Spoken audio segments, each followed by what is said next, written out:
Since the dawn of aviation, pilots and engineers have continued to push the boundaries of technology and skill to fly faster and further.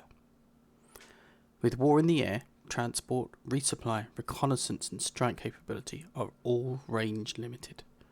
The invention of mid-air refueling redrew the whole world as within the reach of air power.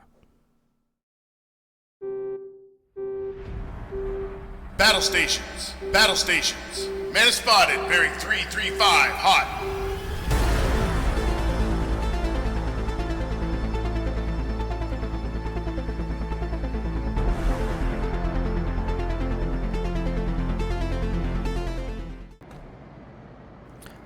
Greetings, Carrier Commanders. It's been a pretty eventful couple of weeks for Carrier Command 2, because there has been a new game update from the fine folks at GRNO.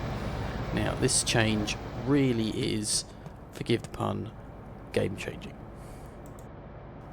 I don't know about you, but I've definitely had the case where I've been flying lots of aircraft. I've been having Albatross up, and they've come back from a mission and they have had to circle the carrier a lot before they can land, and they've used up fuel, and some of them have even crashed in the sea while waiting to land.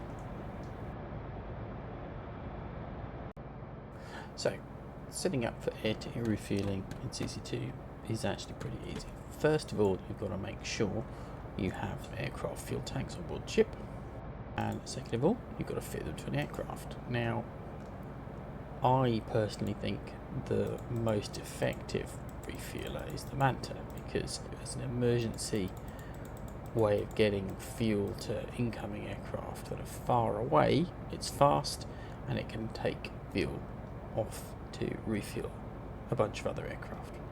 You need to make sure that your tanks are full. You can order the aircraft to launch before these fuel tanks are full, and it will actually take off with a partial load, so make sure that you wait for it to be completely full up before you turn to launch.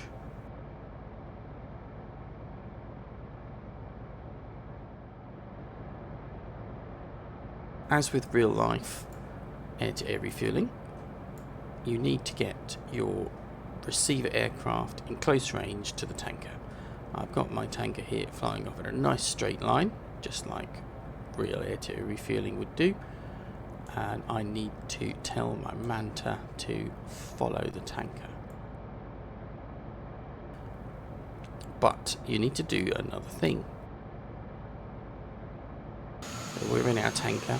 We need to go and select, using the hotbar up the top, the fuel tanks that we want to allow fuel to come out of. So I've got 3 here. I'm only going to let fuel come out of my middle tank. It's got a middle tank, and if you look in the bottom left hand corner of the screen there, it says there's a new tooltip that says toggle refuel, which is the stabilization key. I'm going to enable that, and I get this little flashing refuel thing on the HUD. If I come back out here, we can see we have a nice green fuel tank icon. I'm now in the Manta. See, fuel isn't flowing at the moment. It will start filling my tanks when I get to about 120-ish meters. The autopilots can do it, but obviously if you want to manual fly this, you can probably get refueling done a lot quicker, and it's quite fun trying to fly quite close formation.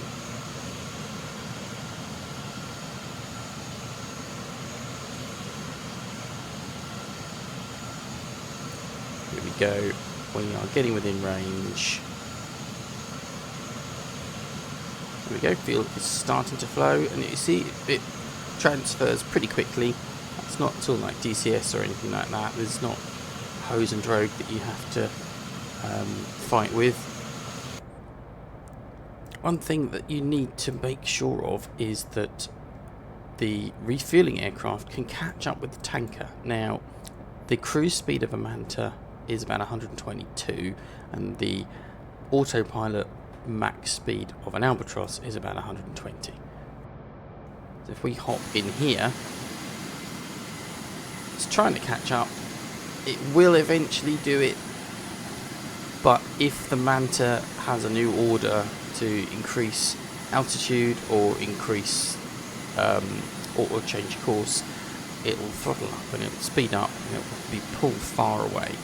But if you have a nice long course, then Manta will the tankers will refuel slow aircraft. Here we go, our Albatross is now fully fueled. So that's how you can set up to do air-to-air refueling using the autopilot. You can also do it by manual flying, and that counts as well for refueling things like razor builds. And we've got one here in yellow fuel, and we've got some fuel in our tanker. If you are a good pilot, you can try and give slow or even hovering aircraft fuel. So let's have a go with that. Okay, let's find our razor bill. I think it's one of those flashing lights there.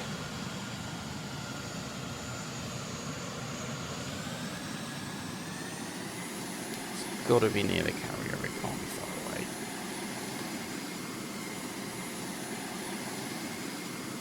Okay, I think there he is. So remember, you need to get to within about 120 meters of the aircraft, and you need to be there long enough for fuel to transfer. So I'm going to try and fly really slow past this razor bill. So this might be something you want to do when your deck is busy and you're recovering aircraft, just to make sure that your waiting aircraft have got enough fuel to land. You might want to do this kind of thing, fly around the circuit with your tanker.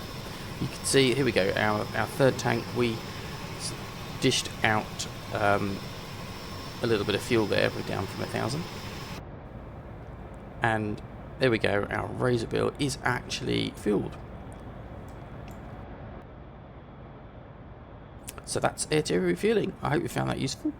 If you have any more questions or suggestions for video ideas, or would like us to cover some more training points or how-to guides, then please like and subscribe and leave a message in the comments.